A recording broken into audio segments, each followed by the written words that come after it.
So we're continuing our discussion now of how the event handler works in this action, and the SQL that we would like to execute to insert records into the child table is insert into, and this is the name of the child table, and the fields that we would like to insert are the customer ID, which is important because that's going to link the record to the current parent record, and then linked file, which is the name of the file that we would that was uploaded, which would be stored now in the linked file field.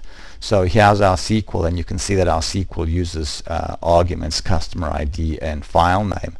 Now the customer ID is going to be equal to the primary key of the record that where we pressed the button. So if we in the example that we showed you, I think we were on customer ID number 4 in the parent grid.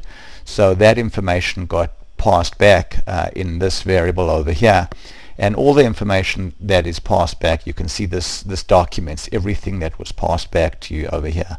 So I know that basically the primary key is in this array over there, and since this particular child table has a primary key that only has a single column, we only care about the first entry, in the first and only entry in this array.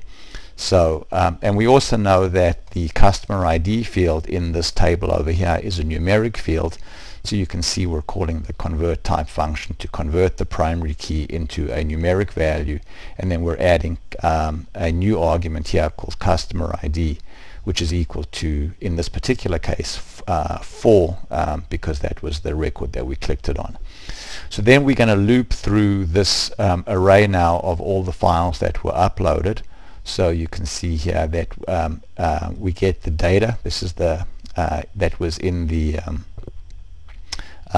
file, and we're basically reading the data out of this array entry, and then we're going to create a file in the My Files folder.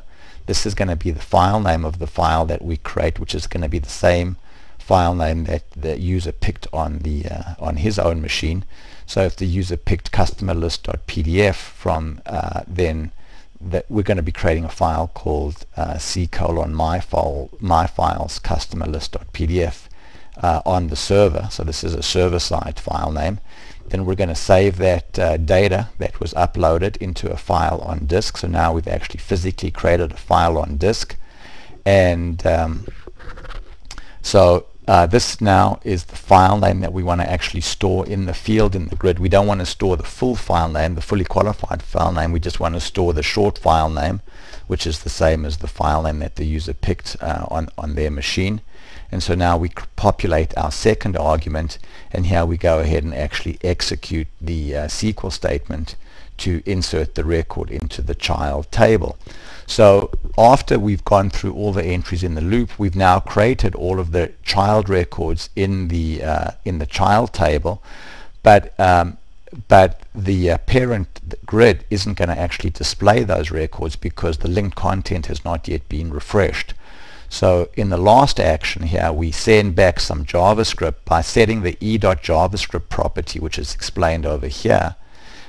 You can send any JavaScript that you want back to the grid after this event has finished. And the only wrinkle here is that it's important that you prefix the JavaScript method that you call with window.parent, and that's because the file upload window is actually executing in an iframe, and so in order for this method to execute on the parent grid, you need to basically move up from the iframe level to the parent level, and that's what the JavaScript window.parent command does. So we call the grid objects refresh linked content method, which causes the parent grid to redisplay the children.